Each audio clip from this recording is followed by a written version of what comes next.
Oh, hey guys, what's up? It's Nyctopluvo back again with another recent games pickups.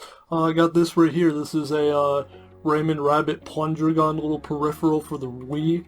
I found this for like real cheap and I just saw it and I was like, this is badass. Of course I want this for like the one game in Rayman Rabbids that plays like a light gun, of course. But it's pretty cool, it's pretty dope.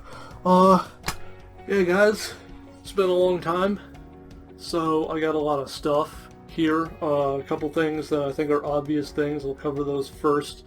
I'm just going to start with the non-video game related stuff first. So first up, we got the Oblivion strategy guide. Not that I need this, but I've wanted this for a really long time because it's cool to have strategy guides, especially for like games like Oblivion and Skyrim. There's just like a lot of just cool stuff in here. And it's the Game of the Year edition, so it's got the DLC stuff. What else? I picked up these like real recently. It's just like two N64 controllers, obviously very colorful little controllers. It's got like the see-through purple one, as you can see there, because I didn't have one of these, but I wanted to get one again because I used to have one as a kid.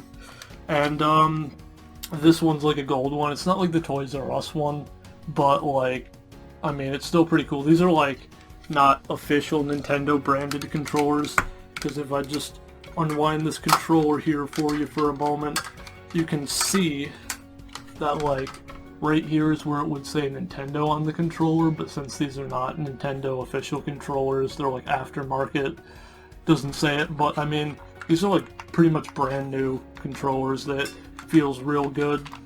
I feel like especially with an N64 controllers, you get a lot of controllers that just are pretty shit. Anyway, moving on. So of course, I got Gears of War 5, and I got like the Steelbook edition, and it's like really fucking beautiful and shit. And here, let me remove that disc right there. And then you got like the little stuff behind there and whatnot. I know a lot of people have been shitting on Gears of War and saying that this one's like the worst one, but I mean, like, campaign-wise, it's super fun. I really liked escape mode, and like horde mode's pretty fun, but like, I mean, the biggest problem is like microtransactions, and they just didn't put a whole lot in the game, but I still had fun with the campaign and whatnot. Oh, also I got the controller as well, so here's the box for that, and then here's the controller itself. Looking real beautiful, nice blue triggers. I don't know if you can see it on the camera there, but it's got grips right here. It's got grips on the triggers, and it just feels really good to use. Next up, what do we got? Oh, of course, the other game I got that I'm sure you probably figured I would get is Luigi's Mansion 3. It's a lot of fun. It's super long, which I like, and I will say, I mean, it's not like exactly like the first game, but I feel like this is the perfect balance of what was good with Dark Moon and what was good with the original. But I just feel like they lean, since it's the same creators as Dark Moon, I feel like they lean more into the Dark Moon stuff. And I mean, I just wish there was more Luigi's Mansion 1 representation in this. Like they reference like Dark Moon stuff a whole lot in this, and not so much the original, but the bosses are super tight, yo. Next up, I got the Dishonored 2 Steelbook, and it's just really clean looking, and it's just super nice. I mean, I already had Dishonored 2, but like, I just really wanted the Steelbook for it. And I really love Dishonored 2. I'd have to play through it again as Corvo, because I played through as like Emily the first time I played the game. Because I mean, like, I played through Corvo in the first game, so might as well see what Emily's got going on. But like, it's a super fun game. And I'll have to make a video on it in the future, both this and Dishonored 1, because they're awesome games. Next up, we got Grand Theft Auto Vice City, and, you know, this is, obviously everybody knows about Grand Theft Auto Vice City. It's like the 80s one. I mean, I feel like most Grand Theft Autos on the PS2 play very similarly. I remember in this one I was shocked because of how dumb the cops were, because I remember I remember exactly what it was, but I did something really stupid in front of a cop and they didn't even give a shit. Next up, we got Secret Agent Clank, and this is like Clank's little spin-off game from the Ratchet and Clank games. And Yeah, it's got like a stealth focus, and it was super cool. I remember there's this part in it that I really liked where you can like pretend to be like a robot statue to like get around guards, and it was super dope. Next up we have Tomb Raider: The Angel of Darkness. This is a Tomb Raider game I didn't know about, but it seems to play like every other like Tomb Raider of this generation. And the plot of this one is that Laura has been like framed for, I think for murdering her father or something like that, for murdering her mentor, and you're just trying to clear your name. But yeah, it was a super fun game. Ooh, I'll save that one. Next up we have Downhill Domination. Now this is a game I don't think a lot of people know about, but like I really like Naked Jakey, and like one of his videos he offhandedly mentioned that this game was super tight. Hey, welcome to the PlayStation 2. Enjoy your stay. Check out Downhill Domination. It's actually a pretty fun game. So I saw it for real cheap, so I picked it up. And yeah, it's just like this bike racing game, and you like it's like downhill, like down mountains races, but you can like do tricks and whatnot. And then you could also like attack your enemies, like you can do kicks and stuff, and like upgrade yourself as you go down the hill. And it was a lot of fun when I played it. I didn't expect it to be as fun as, you know, like he made it out to be, but like it was a lot of fun playing it. Next up I got Hot Shots Golf 3, and I also got Outlaw Golf 2 over here. I remember I got these back for like my golfing video because I wanted to try out both these series to see what's special going on this, you know, in these two different like golfing games. This Outlaw Golf was like a lot more fun than like Hot Shots. Hot Shots was just like pretty much like a regular ass golf game, but Outlaw Golf over here was super cool because like you had like an announcer that was like trash talking the whole time, and then you could also beat up your caddies and like do these like little mini games where you would race your like golf cart through like some hoops and whatnot to like try to get your ball further up in the course. And honestly, it's a lot of fun. Next up we have Dead Space 3 Limited Edition. I don't know what the Limited Edition entails, but yeah, it's the final Dead Space. I think this one was co-op. I think this is the first to be co-op, but yeah, this is just another Dead Space game. Super fun. And then I got Far Cry 3. This Far Cry, I had a lot of fun playing it back in the day, but I never owned it. And yeah, it's just a lot of fun. It's weird because like this is when the Far Cry games started getting popular, but like I played a lot of 2 and I liked 2, and then this one came out and I played a little bit of it and I was like, it's pretty good, but like I don't know why I just didn't buy it, but now I have it, so I'm gonna have to check out the game in its entirety in the future. Then we got Beautiful Katamari, and as far as I can tell, it's just like another Katamari. I think this is the most modern like new Katamari game. It seemed to play a lot like Damacy, which is the only other one I played, and I don't know what the plot of this one is. I think there's like a black hole that sucked up all the stars, so now you have to make like new stars and whatnot. And yeah, I honestly can't wait to like play through like this in its entirety because I had a lot of fun with Damacy. So the next 2 games I got kind of together because they're like kind of the same game, but not really. So the first one is Call of Duty World at War Final Fronts.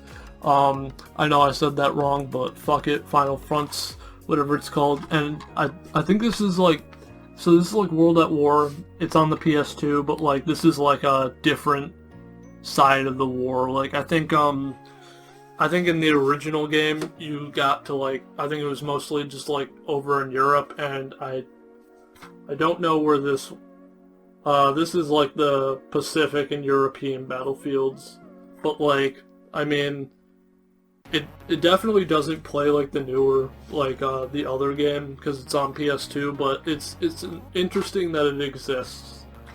And on that same note, I got the Call of Duty World at War Steelbook, which, I mean, I know this is a Steelbook not Steelbook, I know this is like a collector's edition everybody complains about, but it's like super cool, that I found it, because like the thing people complain about is it comes with this like little canteen in here, and this canteen is like not real, but like I still think it's kind of cool that it exists. And also the copy of World at War that came with this is like super fucking clean. Oh baby. Oh baby. Next up we got Namco Museum Volume 1 on the PlayStation. And I mean, like, you buy, I've said this before, you buy one Namco Museum, you pretty much played them all. But like, I think what's really cool about the PS1 Namco Museums is there's like a total of 5 of them, and as you can see here, they're all based upon a letter. So it's like super cool if you were to like get all of them, so you'd have like the whole Namco thing spelled out. And like some of them are like hella expensive and they don't have like that many cool games on it. But I bought this specifically because it's got this game on it. I don't fucking know how to pronounce it. I'm not even gonna like attempt to pronounce the name. But it's like Space Invaders, but like you move around the map and you're like destroying these space stations. And I remember I had that at like the Plug and Play Namco Museum, which I don't know what happened to that. But I remember that was like one of my favorite games on there, and I thought I played it on like the N64 Namco Museum, but it wasn't on there. But it's on this one, so now I can be reunited with it whenever I want. So Fear Effect. Fear Effect is another game that I bought, of course, recent games pickups, and I believe in this game you're like a task force of people, and you're like trying to hunt down this girl that went missing. And when I played it, it's weird because it felt to me like Perfect Dark, but like it plays kind of like a survival horror, which was interesting. But like it's very interesting because it feels like a survival horror game, but I'm pretty sure it's not. Also, this game is like really visually impressive for like the PS1, and that's why there's like fucking 10 million fucking discs in here. And by 10 million, I mean 4. Yeah. Well, I mean, if I'm going to talk about this game, I got to talk about its sequel that I also bought. So I got Naruto Clash of the Ninja and Naruto Clash of the Ninja 2. And these are 2 games that I played as a kid with like friends, but I never owned them. Because personally, I'm not actually into Naruto. But these are both super fucking awesome games. They're both just like, they play kind of like Soul. So they play kind of like Soul Calibur, where it's like a 3D fighter, but you're playing as Naruto characters. And, super tight, super dope. Yeah. Every now and again, you know, you go out on a limb, you buy some games that you have no idea what they are. And this is one of those games. It's Shrek Extra Large. And I feel like I'm kind of subconsciously determined to get all the Shrek games, but this game is it's bad. It's laughably bad. I don't even know how to begin to explain it. I mean, you'll be looking at gameplay footage right now, but like it's weird. Most of the time I was playing it, I was just throwing around this poor helpless little man. I was throwing him against walls and kicking him. And honestly, I was just straight bullying him, and it was fun. Next up, we got the Legend of Zelda Collector's Edition for the GameCube. This is interesting for like a couple reasons. Well, one, I mean, it's a Zelda collection. It's pretty awesome. That's not really a thing you see anymore, but like, this is one of the few GameCube games in America that has like a little GameCube logo on the case like that.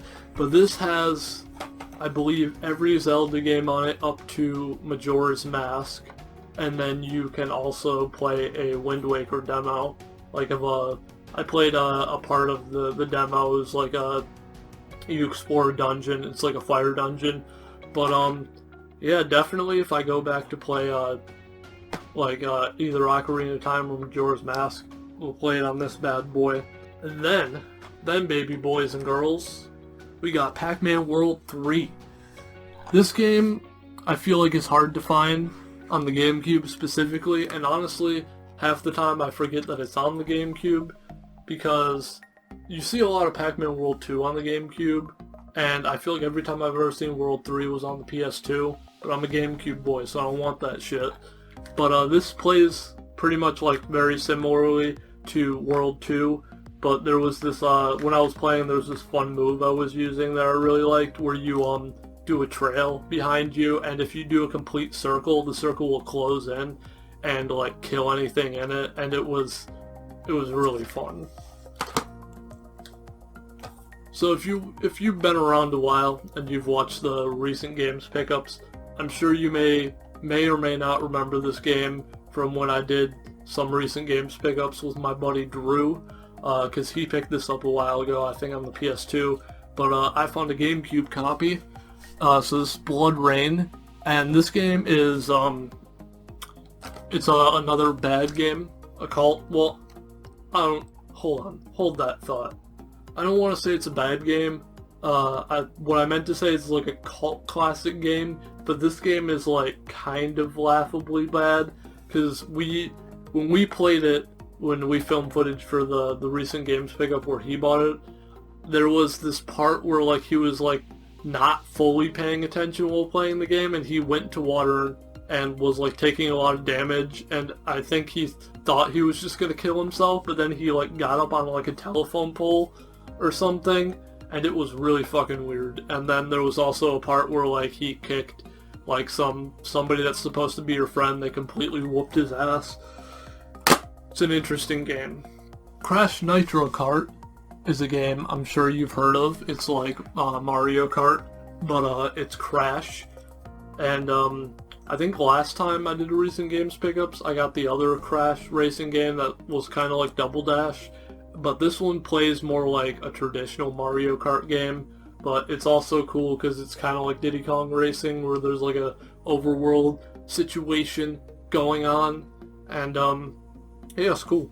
So next up is a game that I feel like suddenly became hard to find as soon as I decided that I wanted it, and that game would be Silent Hill Shattered Memories on the Wii.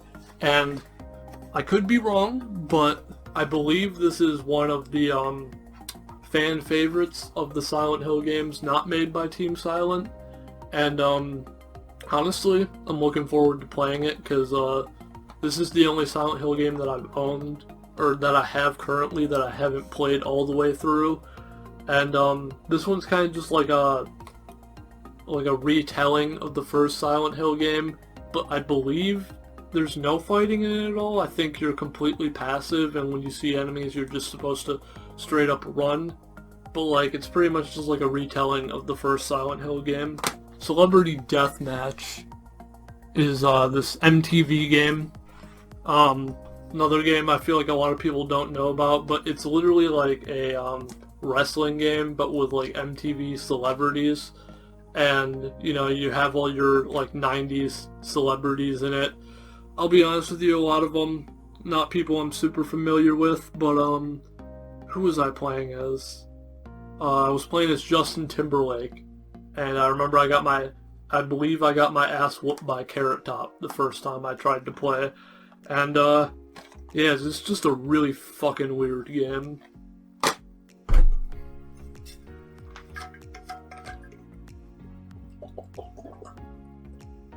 Painkillers Hell War. This game is like another one of those games that I went out on a limb, and it's really fun. It's kind of like one of those Doom style games, and I believe you're going through the circles of hell or something like that. But yeah, I really like the games that play like Doom. Yeah, I just really like the games that play like Doom. I don't know what else to say. I mean, I really like Serious Sam, which is the only other Doom-like game that I have that's not Doom, but this game seems like it's up there in quality. Tron 2.0 Killer App, another game I went out on a limb on, and I don't know if this has anything to do with the Tron movies. I'm not entirely sure. I probably look like an idiot for saying that, but I mean, like, I bought it because it has multiplayer, and there's like a multiplayer shooter mode, which I haven't played yet, but I mean, like, the campaign was interesting. You run around in a Tron-like area. I remember I had, like, these discs that I was throwing as weapons. It just seems like a very interesting game. Next up is 2 games from the same movie franchise. It's Evil Dead Regenerations, and really I just bought this one because I already had the game. I just wanted a better case because my other case was dog ass. And then the other one is Fistful of Boomstick, and both of these games kind of just play as like I don't know, beat 'em up's the right word, but you go around fucking shit up, and they're weird because it's the Evil Dead, and the Evil Dead is weird. Remember when I was like, hey, I like Doom-like games? Well, in that same vein, I also like Doom. So I got this right here, Doom 3, Resurrection of Evil. I think it's kind of like an add-on thing of Doom 3. And, yeah, you know, it's Doom, it's tight, yo. We just got 2 more here, baby boys, and then we'll get out of here. I probably should have brought this one up with Outlaw Golf too, but this is also Outlaw Golf, and it's the 9 Holes of Christmas. And this is like a Blockbuster exclusive right here, and basically it's just like Christmas version of Outlaw Golf. And then lastly, but certainly not least, we have Ultra Bust-A-Move on the Xbox, and you know, just some more Bust-A-Move action. You know, Bust-A-Move's just a fun time generally. I don't think anybody's gonna disagree unless you're a piece of shit. Yeah. I mean, well, I'll take that back. I mean, I guess puzzle games are not everybody's jam, so I guess you're not a complete piece of shit if you don't like Bust-A-Move, but I mean, how could you not like Bust-A-Move? Alright? Don't make me start fucking yelling, alright? I don't want to do it. Anyway, guys, thank you for listening to me ramble on about video games and all these video games that I bought for my collection and whatnot.